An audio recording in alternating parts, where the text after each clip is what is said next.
Za konec bi se še dotaknil emocionalne bolečine oziroma žalosti in zakaj jaz vidim, zakaj se z mojega vidika, zakaj se mi zdi, da se skriva v tem tudi ena lepota in en velik potencial. Zaradi tega, ker pri vsakem konfliktu, vedno ko se borimo za svoj prav, za svojo moč, za svojo videnost, za vsem tem se skriva vedno ena lepota naše človečnosti.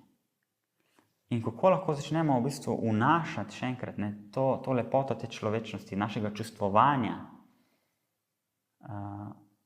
v medosebne prostore, v delovne prostore, poslovne prostore, v politične prostore.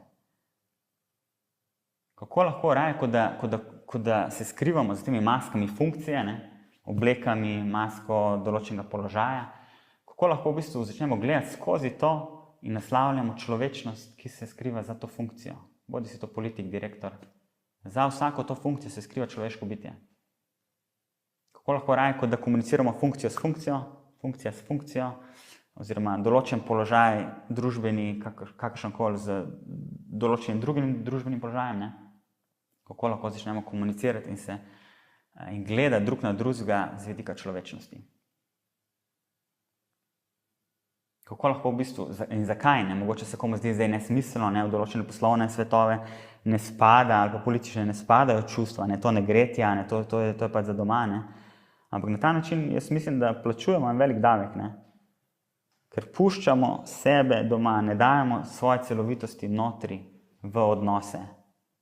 In to vpliva potem na kakovost odnosov, vpliva na kakovost stika med nami.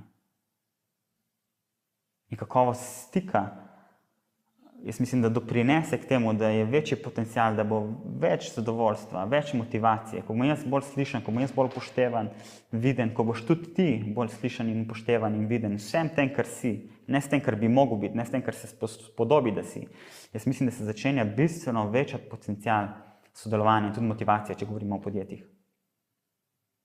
Motivacija za delo, ker sem lahko jaz v celovitosti, tako kot sem lahko tle prisoten, z vsem, kar sem, s celotno svojo človečnostjo. Tudi z intenzivnostjo svojega čustvovanja.